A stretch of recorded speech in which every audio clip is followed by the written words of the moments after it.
Dude, who's Moe? Mo's a winner. Mo's a winner. We did this exercise when we were at, we just came from the growth conference here in Vegas. And they did this exercise and they had us like close our eyes and they're like, and they got asked like, who are you? And the first thing that pops in my head was winner. Like, yeah, I'm a winner. I've always been competitive and I've always just wanted to win. And whatever it was that I did, I just always give it my all. So I look at myself, like if I had to like put like one thing about myself is just like, you can always count on me to win. And I think it's kind of translated in every area of my life. So if we go back, my parents were immigrants. I was born in Toronto, Canada. We moved to... Dude, I'm Canadian too. I think we probably talked about this, but I always forget. We always talk about it, yeah. You're, don't tell me, Victoria. Mississauga. No, Vancouver. Vancouver, not Vancouver, yeah. I'm Toronto. Yeah, opposite. Yeah, Mississauga, yeah, we lived in Mississauga for a bit. So born in Toronto. My family moved to Ohio when I was 6 years old. Father's an academic, he's a professor. Mother, stay-at-home mom. And we moved to Ohio, and a couple months after we moved to Ohio, and I'm Middle Eastern, and so a couple months after we moved to Ohio, 9/11 hit. And the town that we lived in was very redneck. And so, my name's Mohammed. I'm Moe Falah, but my name is Mohammed. Sure. And right after 9/11 is a pretty, intense period for you to be named Mohammed in a pretty redneck town. So it was tough, right? Like growing up was always tough. It was always You guys adversity. Stayed there? Yeah. My father was a professor. Like he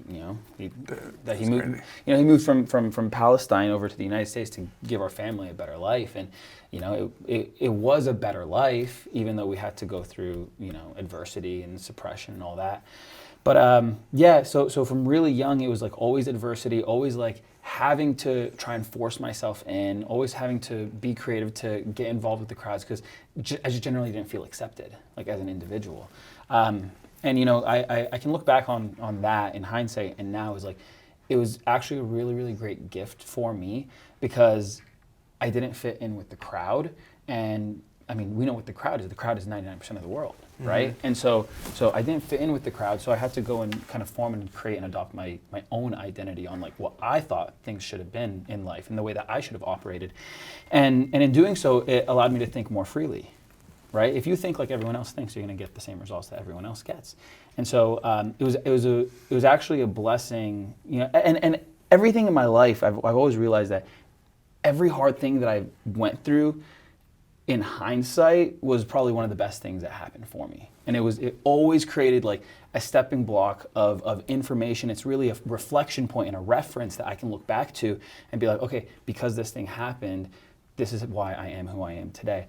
And so that's just like kind of real early on, just kind of going through that.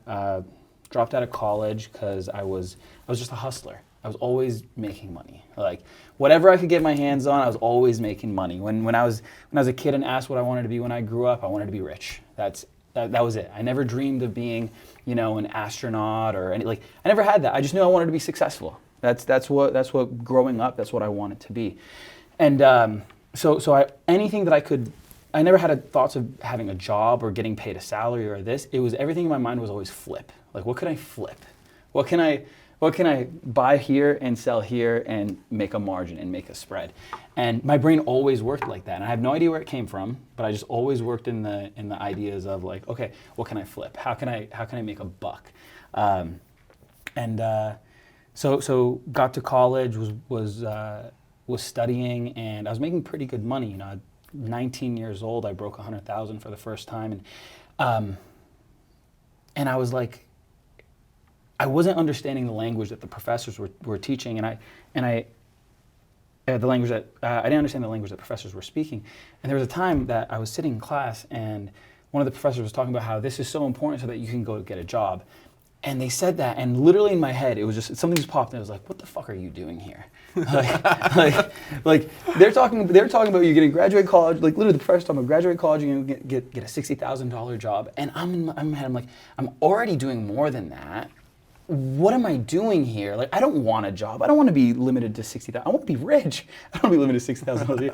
And dropped out of school. My parents flipped because my father teaches as a professor, and I get free tuition. So it's like I get free education, and I'm choosing not to capitalize on that. But I felt like I'm in a great time for me to go and fail. Like I have nothing to lose. I'm 19 years old. Like what the heck am I going to lose, right? So I managed to save quite a bit of money. I bought my first real estate property at 19 years old, renovated it, built it up, got my real estate license in the meantime, started wholesaling projects so I could I started wholesaling houses so that I could fund the renovation of the house. And ended up getting my real estate license and was a double agent on the house. So I was the listing agent, selling agent, found the buyer, brought them in, sold the property. And did that by 21 years old and sold it for 175, bought it for 50K, bought the house for 50K, sold it for 175K, cash buyer. And I struggled to sell the house and people weren't buying it, but I found the guy who wanted it. He really, really wanted it, but he couldn't get financing. He couldn't get approved because he was an entrepreneur. And so he couldn't do the tax returns or anything like that. So I started asking him like, well, where can you get money? Literally, I'm just like, where can you get money from? I'm trying to sell this property. I'm in a struggle at this point, right? I don't have any cash. I'm like, this thing's actually more of a liability than it is an asset for me. And so, Grant Cardone always says, creativity follows commitment. And so I was so committed to getting it done. And I started asking I'm like, who has money that you can get money from? And we ended up getting his father to loan him the $175,000, and his father became his bank. And sold that property, got the cash. Ended up losing most of it because I went into trading stock options. And yeah, I wasn't a student of learning how to trade stocks.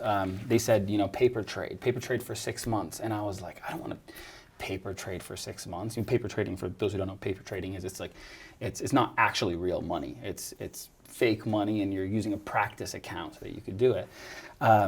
Lost most of the money, got introduced to direct sales. I love direct sales because I could control my income. It was like I was too emotional with the stocks. It was like it would go up and I wouldn't sell because if I would go higher, it would go down. I'm like, I'm not selling, it's gonna go back up. And it was a total. You have no control over it at all. No emotional control. Because if you stick to the plan, then it's great. But I never stuck to the plan. Okay. I'm not a planner. I'm a doer. That's in my nature. I'm not a planner. I've never planned anything in my life. I've just it's like you just go into action. It's thought action, right? And so that's always how I've been. And then when I found sales and direct sales, there's a guy. His name is Alex. He was my first mentor, and he said the only way to get rich in this world is through sales. And I bought onto that belief. I just held onto that belief, and it was like, okay. And I know I'm a doer. I know I do a lot of action, and if I can control that, if I can just depend on how much action I put in, is the limitation of how much money that I make. It's all based on my action. And so, got into direct sales. A couple years later, found solar. Worked under another company for about a year, and then I decided to start my own.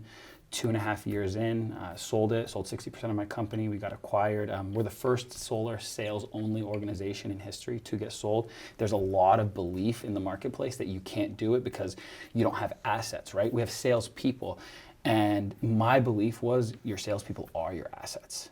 That's like, if you don't have salespeople and you're an installation company, you just have trucks, warehouses, panels, all that. All you have are liabilities if you don't have anyone to go and sell it. And so I actually thought that people are more valuable than trucks, and I was able to convey that message. And